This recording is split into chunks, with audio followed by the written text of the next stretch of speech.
Assalamualaikum warahmatullahi wabarakatuh. Ketemu lagi dengan saya Herman Jambek. Kali ini saya akan membahas tentang Tuhan dan organisasi. Tuhan dan organisasi. Tapi sebelumnya seperti biasa, yuk mari kita ngopi. Ngobrol perihal iman, ngobrol perihal Islam.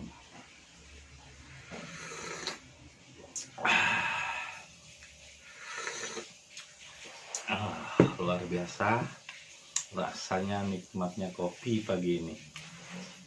Senantiasa bersyukur dan menikmati hidup. Jadilah manusia-manusia mandiri yang merdeka dari berbagai macam doktrin ketakutan. Jadilah manusia-manusia yang merdeka jiwa dan raganya. Bangunlah jiwa dan raga. Seperti dalam lagu Indonesia, tanah airku, tanah tumpah darahku, bangunlah jiwanya, bangunlah raganya. Nah, sebelum membangun raga, maka kita harus diutamakan dulu membangun jiwa. Karena dalam raga yang sehat terdapat jiwa yang kuat. Nah, jiwa yang kuat disebutnya takwa. Nah, ini kita akan membahas tentang ketuhanan dan organisasi.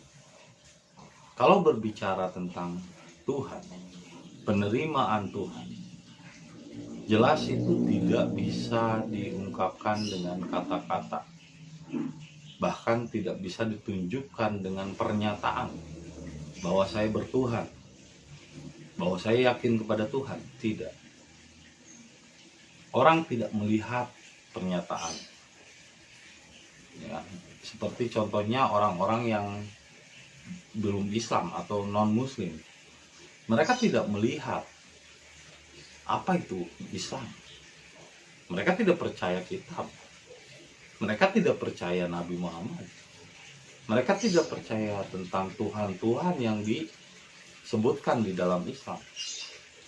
Yang mereka lihat bukan kitab, bukan keyakinanmu, bukan sholatmu dan ibadahmu. Yang mereka lihat adalah akhlakmu. Dari akhlak itulah orang melihat tentang kenyataan dan kebenaran. Karena akhlak itu adalah manifestasi diri, sesuatu yang datang dari dalam. Akhlak dinul Islam. Akhlak adalah berbudi pekerti yang luhur sejalan dengan tuntunan Tuhan. Budi adalah daya atau kekuatan yang ada di dalam diri pribadi masing-masing atau jiwa. Dan Islam adalah penyerahan diri kepada Allah secara total. Jadi kalau dibalikan, sebetulnya ketika orang itu Islam, maka budinya akan luhur dan hasilnya akan berakhlak yang baik. Jadi akhlak dinul Islam artinya adalah susila budi dharma, berbudi pekerti yang luhur sejalan dengan tuntunan Tuhan. Nah, dan itu tidak bisa dilihat dari pernyataan, tapi dilihat dari kenyataan. Pernyataannya misalnya, oh saya Islam, tapi kenyataannya tidak berserah diri, ya bukan Islam. Jadi banyak orang yang sekarang mengaku-ngaku, oh saya akhlak dinul Islam atau susila budi dharma, tapi kenyataannya, akhlaknya, perbuatannya belum susila budi dharma, belum akhlak dinul Islam, karena masih suka bergunjing, karena masih suka berprasangka buruk terhadap orang lain. Yang namanya akhlak dinul Islam atau susila budi dharma, ngomongnya harusnya gimana ya? Kalau saya disebut susila budi dharma dengan bahasa Indonesia, tapi orang Indonesia ini udah ke Arab-Araban, lebih senang mendengar istilah akhlak dinul Islam. Padahal bahasa Indonesianya akhlak dinul Islam adalah susila budi dharma. Tapi kalau saya katakan susila budi dharma, kesannya kok kayak Hindu. Lah itu kan bahasa Indonesia. Akhlak yang baik itu bahasa Indonesianya susila. Dinul bahasa Arab, tapi bahasa Indonesianya adalah budi. Sehingga lahir budi pekerti, budaya dan lain sebagainya dari kata budi. Budi itu adalah jiwa, inner di dalam setiap diri, karena setiap jiwa berbeda-beda, tergantung penempaan karakter, penempaan lingkungan, tempat dan di mana ia dibesarkan. Tergantung kekuatan diri pribadinya. Itulah budi. Dharma adalah penyerahan diri kepada Allah yang bahasa Arabnya Islam, yang secara total. Jadi kalau dikatakan akhlak dinul Islam, berarti bahasa Indonesianya adalah susila budi dharma. Nah, coba resapi, akhlak dinul Islam itu bukan pengakuan saya akhlak dinul Islam, tapi kenyataannya masih suka bergunjing, masih suka berpikiran buruk terhadap orang lain. Dan itu jelas akhlak dinul Islam tidak boleh dipropaganda. Maksudnya apa? Tidak boleh dinyatakan mengaku-ngaku saya akhlak dinul Islam, tapi dia tidak paham bahwa akhlak dinul Islam itu bukan agama, bukan golongan, bukan organisasi. Akhlak dinul Islam adalah pribadi diri. Akhlak dinul Islam adalah diri pribadi yang sejati. Bukan pengakuan saya akhlak dinul Islam atau saya Islam tapi kelakuan belum Islam. Saya dharma tapi kelakuan belum dharma. Ngakunya aja. Jadi banyak orang yang mengaku-ngaku tapi belum mengenal aku yang sejati. Itu propaganda namanya. Kalau mengaku akhlak dinul Islam atau susila budi dharma tapi kelakuannya masih suka bergunjing, menyalahkan orang lain, masih suka berprasangka buruk, masih merasa diri paling hebat, menganggap orang lain rendah, merasa hebat dalam sosial dan merasa hebat dalam spiritual, itu belum akhlak dinul Islam, belum susila budi dharma. Karena susila budi dharma bukan pengakuan, tapi sesuatu yang harus diperbuat dalam perbuatan sehari-hari dengan sabar, tawakal, dan ikhlas. Modalnya 1.000.000, sabar, jujur, dan tawakal.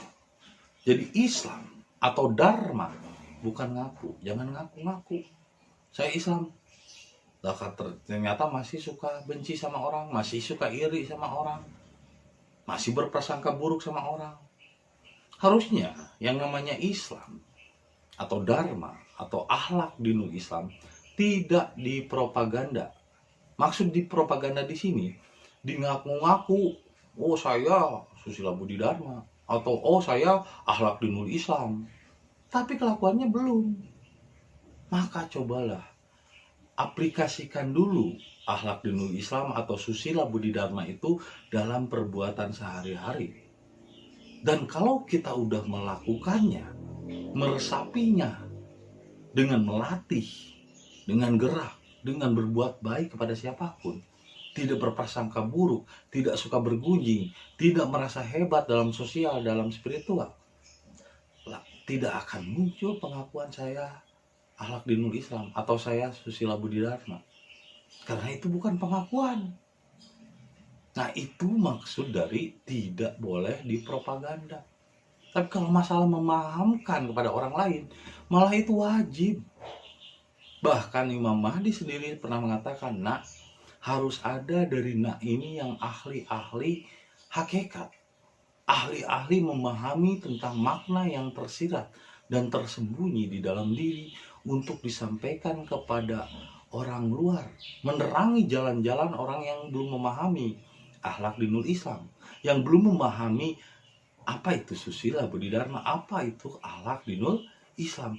Itu bukan pengakuan akhlak dinul Islam, saya akhlak dinul Islam, oh saya merasa hebat. Bukan pengakuan.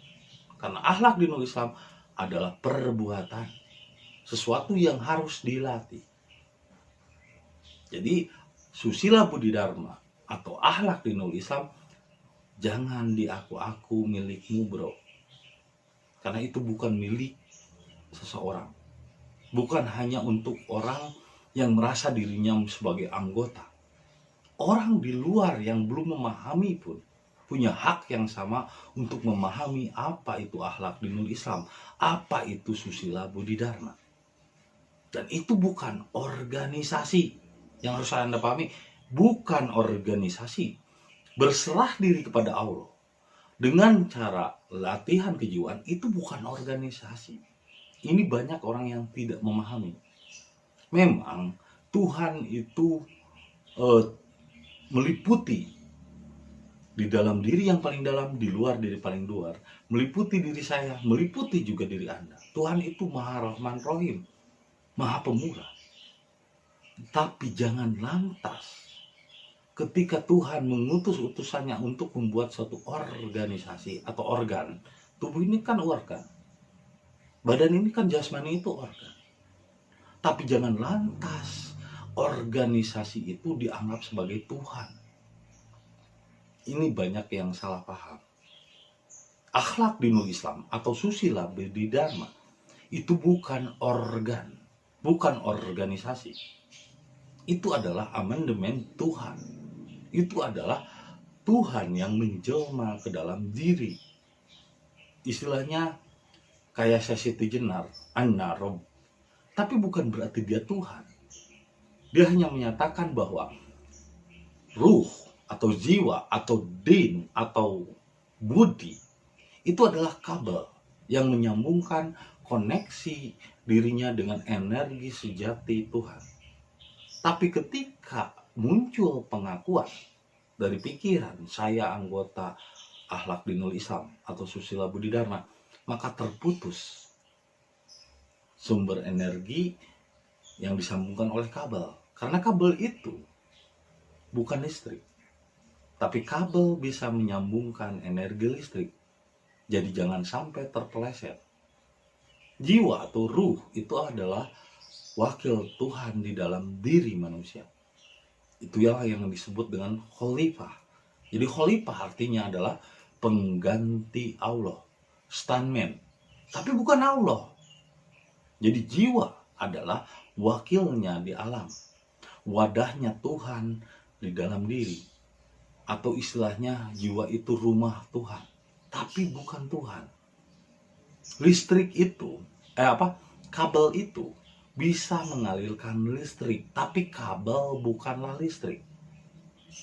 Dapat dipahami maksudnya? Jadi ruh itu kalau diibaratkan adalah kabel, konektor yang menghubungkan energi sejati Tuhan ke dalam diri.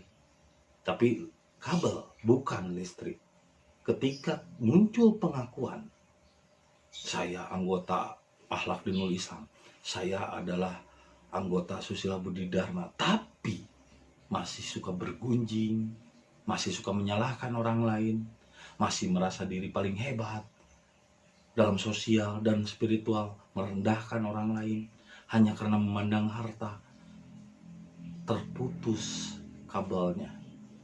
Jadi kalau kabel terputus dari terminal energi, maka dia tidak akan mendapatkan getaran hatir ilham. Meskipun dilatih, tidak akan tersentuh rasa dirinya. Di sini banyak orang yang merasa bahwa susila budi dharma, akhlak dinul Islam dimiliki oleh dirinya sendiri. Padahal itu hak semua manusia. Itulah kenapa saya menyampaikan tentang akhlak dinul Islam itu benar-benar dari Tuhan. Tapi ketika Anda menganggap akhlak dinul Islam atau susila budi dharma adalah organisasi, maka itu salah besar. Karena dengan menyatakan organisasi, dia akan mengaku-ngaku bahwa itu adalah dirinya, tidak boleh untuk orang lain. Yang tidak boleh itu adalah mempropaganda diri. Saya hebat, saya kuat, saya strong. Itu namanya sombong. Tapi kalau menyampaikan isi yang ada di dalam diri, pengalaman yang saya alami, berbagi dengan orang lain, ini sama seperti saya sedang ngopi, ada sahabat datang, dan saya berbagi rasa kopi ini. Itu namanya Rahman Rahim, berbagi kasih, berbagi kebahagiaan, agar orang lain pun merdeka dari doktrin-doktrin yang selama ini mengikat. Rasa takut dosa, takut ini, takut itu. Saya ingin melepaskan orang-orang agar merdeka jiwanya dari belenggu doktrin. Bukan mempropaganda akhlak di Islam, bukan mempropaganda susila budi dharma, karena itu bukan milik kelompok, bukan milik satu golongan, milik semua manusia. Kapatan linnas, untuk semua manusia. Rahmatan lil alamin, untuk segenap alam. Bukan milikmu bro, tapi milik semua manusia. Jangan kau akui sebagai milikmu. Dan organisasi bukan Tuhan. Ketika misalnya para utusannya, asalnya kan tidak ada organisasi. Seperti Islam juga dulu Nabi Muhammad menerima Islam kan bukan organisasi.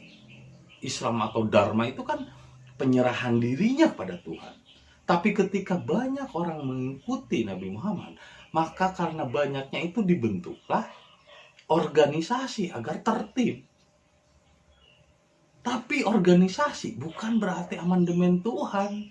Organisasi hanyalah rumah untuk menaungi orang-orang yang beriman. Kayak ginilah. Tuhan butuh dirinya diakui, disaksikan bahwa Dia yang maha menciptakan dan maha hebat. Maka diciptakanlah benda, tumbuhan, hewan, lalu jasmani. Tapi tidak cukup itu. Untuk menjadi saksi Tuhan yang maha mencipta, maka diutuslah khalifahnya atau utusannya atau khalifah pengganti Allah atau wakilnya, yaitu ruhani sebagai kabelnya. Nah, berarti ketika ruhani yang ada di dalam diri yang paling dalam dibalut dengan tubuh ini akan organisasi. Ketika ada organnya, tiba-tiba kita merasa organ tubuh kita ini milik kita. Kita dilahirkan, oh nama saya Herman Jambek.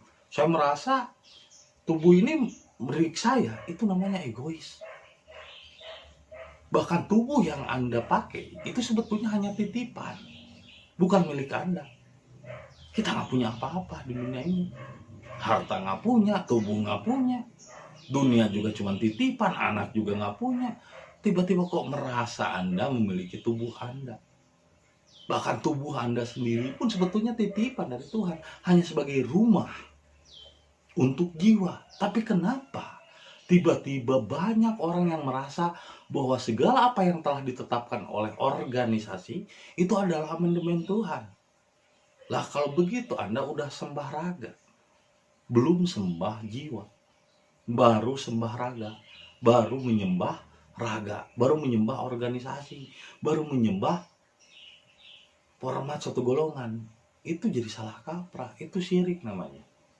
Kalau Anda menganggap segala amandemen Tuhan, segala amandemen organisasi adalah amandemen Tuhan. Organisasi atau tubuh ini cuma penyangga jiwa, bukan jiwanya itu sendiri. Organisasi itu hanya rumah untuk menaungi jiwa-jiwa orang yang berserah diri pada Allah, bukan amandemen Tuhan. Itu hanya kebutuhan manusia untuk tertib di dunia. Dibentuklah organ, dibentuklah organisasi. Jangan lantas menyembah organisasinya. Ini kok banyak orang yang ketika diberi raga, dia merasa raganya paling hebat. Dia merasa tubuhnya yang paling sempurna, menganggap rendah tubuh-tubuh orang lain. Itu berarti Anda masih parsial, masih terkotak-kotak, masih menggunakan pikiran. Ketika Anda merasa organisasi Anda yang paling hebat dan merendahkan organisasi lain, itu sama saja seperti dalam syariat Islam atau syariat-syariat beragama. Merasa agama yang paling hebat merendahkan agama lain. Nggak ada yang namanya Allah memberikan tubuh masing-masing memiliki fungsi dan masing-masing memiliki kekurangan dan kelebihannya. Jangan lantas menyembah raganya, jangan lantas menyembah organisasinya. Karena akhlak dinul Islam atau susila budi dharma bukan organisasi. Itu adalah jiwa. Itu adalah pribadi atau akhlak yang harus Anda lakukan. Jadi bukan organisasi. Ini yang banyak orang salah kaprah. Akhirnya menganggap organisasi itu adalah Tuhan. Jadi Tuhan itu tidak berorganisasi, bro. Walaupun Tuhan membuat aturan dan organisasi, seperti membuat aturan matahari terbit, bumi berputar mengelilingi matahari, itu kan aturan, organisasi. Tapi bukan berarti organisasi itu Tuhan. Paham nggak, bro? Tuhan meniupkan ruh ke dalam setiap diri manusia. Itu adalah wakilnya. Dan diri ini dinaungi oleh naungannya atau rumahnya dengan apa yang disebut tubuh. Tapi tubuh ini bukan Tuhan. Tubuh itu bukan amandemen Tuhan.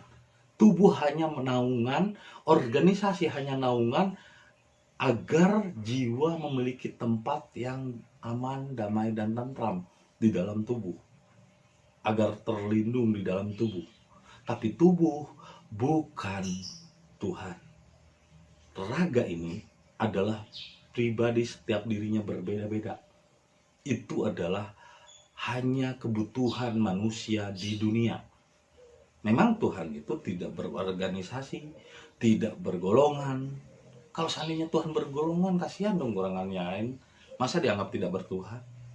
Lalu ketika Anda menganggap organisasi itu Tuhan, berarti organisasi di luar Anda adalah bukan amandemen Tuhan. Enggak begitu, bro. Tuhan meliputi setiap organ-organ yang ada di alam semesta ini. Itu hanya sebagian organ kecil untuk membentuk supaya tertib, supaya tidak bertengkar. Tapi ternyata meskipun dibentuk organisasi masih suka bertengkar, masih suka bergunjing, masih merasa diri paling hebat dalam sosial dan spiritual, berarti belum menjadi manusia. Itu masih daya tumbuhan yang suka bergunjing, yang suka mencela, nafsu lawamah. Karena nafsu lawamah adalah nafsu yang suka mencela, dan itu tidak akan tumbuh hebat, tidak akan berkembang dan tidak akan bergerak. Karena nafsu lawamah cuma tumbuh ke atas, cuma mengikuti bagaimana perintah di atas, bagaimana perintah organisasi. Saya mengikuti aja bagaimana perintah organisasi. Itu mah daya tumbuhan namanya, bro. Bukan orang, bukan manusia. Daya tumbuhan cuma tumbuh ke atas, tapi dia tidak bisa bergerak ke samping, ke depan, atau ke belakang. Bergerak, lari, nggak bisa. Tumbuhan itu diam di tempat. Meskipun tumbuh ke atas, mengikuti kehendak Allah, tapi dia tidak tahu bagaimana bergerak, lari, berjalan ke samping atau ke depan. Karena tumbuhan diam di tempat, tidak berkembang. Makanya kenapa orang yang berpikir organisasi itu adalah amandemen Tuhan, hidupnya seperti tumbuhan, daya tumbuhan, akhirnya sukanya mencela, nafsu lawamah, suka menyalahkan orang lain, berprasangka buruk pada orang lain, merasa diri paling hebat, paling tinggi, cemara, tinggi banget. Padahal kalau ditebang juga jatuh itu cemara. Kenapa tumbuhan ada yang bisa jatuh? Karena dia berdiri tegak.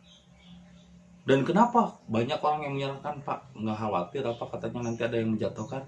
Saya nggak khawatir ada yang menjatuhkan. Karena saya adalah air, saya adalah bumi, di bawah tiarap. Kalau kita tiarap, siapa yang mau ngejatuhin?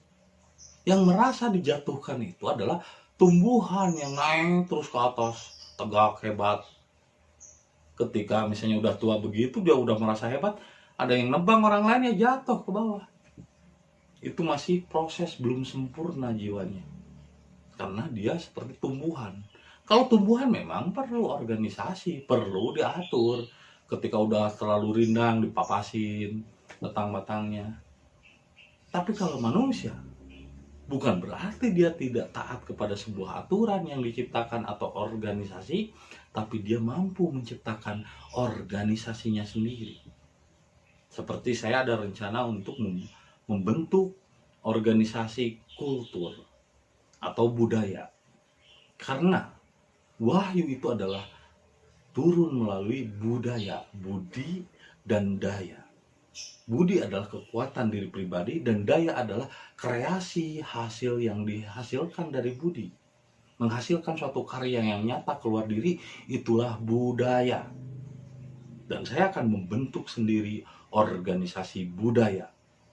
Karena perkembangan organisasi akhlak dinul Islam yang ada saat ini lebih berkesan kepada tradisi. Kalau tradisi adalah mengekor suatu budaya yang dilahirkan oleh seseorang. Kalau budaya, setiap diri harus menjadi dirinya sendiri. Itulah amandemen Tuhan. Setiap diri harus menjadi diri sendiri, tidak untuk mengekor. Karena yang mengekor itu adalah binatang. Karena yang berekor dan bercabang, meskipun hebat, itu adalah tumbuhan. Makanya kenapa dalam organisasi ada istilah cabang, ranting, karena itu tumbuhan, belum manusia. Jadi organisasi itu adalah tumbuhan. Bank juga meskipun hebat, tempat uang dikumpulkan, tempat uang berpusat, tempat uang dicetak, tapi tetap belum manusia, bahkan belum orang, masih di daya tumbuhan. Makanya istilah-istilah bank meskipun hebat organisasinya mendunia, tapi tetap aja itu daya tumbuhan, nafsu lawamah. Makanya disebutnya cabang, ranting, itu daya tumbuhan. Jangan merasa bangga dalam daya tumbuhan. Karena organisasi itu daya rendah di bawah orang, masih di daya tumbuhan. Jadi jangan bangga dengan organisasinya. Karena akhlak dinul Islam bukan organisasi, tapi pribadi yang harus dilakukan dan dilatih. Kalau Anda bangga terhadap organisasinya, sama saja seperti Anda diberikan ruh sebagai wakilnya, tapi Anda terlalu banyak membanggakan jasmani Anda. Anda terlalu banyak membanggakan diri Anda. Itu adalah orang-orang yang sombong. Seperti pohon yang terus tinggi naik ke atas, sombong. Suatu saat pasti akan ada yang menebang atau akan rubuh dengan sendirinya ketika ada angin besar datang. Janganlah sombong. Jadilah pribadi yang tetap rendah hati. Ya, jangan sombong. Jangan merasa diri hebat. Jangan merasa tinggi hati. Karena hati itu adalah air dan itu kebutuhan daya tumbuhan. Ini banyak indikasi sekarang yang sombong dengan organisasi. Dan susila budi dharma atau akhlak dinul Islam bukan milikmu, tapi milik semua manusia. Dan saya menyampaikan ini sebagai berbagi kasih, berbagi kebahagiaan, bukan mempropaganda saya atau mempropaganda atau mengakui saya akhlak dinul Islam. Terus terang, saya pun masih melatih diri untuk akhlak dinul Islam atau susila budi dharma, bukan mengakui saya telah menjadi organisasi akhlak dinul Islam atau susila budi dharma, bukan. Karena itu bukan organisasi, itu adalah pribadi yang harus Anda lakukan dengan sabar, tawakal, dan ikhlas. Terus dilatih, ya. Jangan bangga dengan cangkangnya, tapi tetaplah berbuat dan melatih dirimu, ya. Jadi Tuhan bukan organisasi, meskipun Tuhan membuat organisasi untuk tertib, seperti Tuhan membuat aturan-aturan terhadap bintang-bintang, membuat aturan-aturan terhadap bumi, matahari. Itu memang Tuhan membuat aturan, membuat organisasi, tapi aturan itu bukanlah Tuhan. Orang-orang Rabbani adalah orang-orang yang mampu mengatur dirinya sendiri, bahkan mampu membuat organisasinya sendiri. Bukan berarti tidak punya aturan atau tidak taat kepada sebuah organisasi, tapi dia mampu menciptakan organisasinya sendiri. Dia tidak bangga dan membanggakan organnya, tapi dia menyampaikan isi di dalamnya, berbagi kasih tentang isi di dalamnya. Bukan, oh saya ini kepala bank, oh saya ini direktur ini. Jangan, itu sombong. Jangan membanggakan diri jasmanimu. Jangan terlalu membanggakan organ-organ dirimu. Sampaikanlah kebahagiaan dan berbagilah kebahagiaan, bukan malah membanggakan namamu, membanggakan identitasmu, membanggakan jasmanimu, membanggakan jabatanmu, dan kamu masih suka merendahkan orang lain. Jangan seperti itu. Nah, semua manusia tetap sama, hanya yang beda itu jasmaninya saja. Tapi jangan lantas Anda merendahkan jasmani orang lain, karena organisasi itu adalah jasmani, sedangkan akhlak dinul Islam atau susila budi dharma itu adalah ruhani. Jadi itu bukan organisasi, bukan jasmani, dan itu bukan milikmu saja, tapi milik semua manusia. Maka dengan itulah saya berbagi dengan siapapun yang mau melihat dan menonton video saya, bahwa Tuhan bukan organisasi, meskipun Tuhan membuat organisasi. Tuhan bukanlah aturan, meskipun Tuhan memiliki aturan-aturan, tapi aturan itu bukanlah Tuhan. Ruhani membutuhkan jasmani, tapi jasmani itu bukanlah ruhani. Ya, itu saja yang bisa saya sampaikan. Semoga dapat dipahami dan menjadi inspirasi bagi kita semua. Terima kasih atas kesediaannya menonton video saya. Dan jangan lupa kopi ketika otak perlu inspirasi.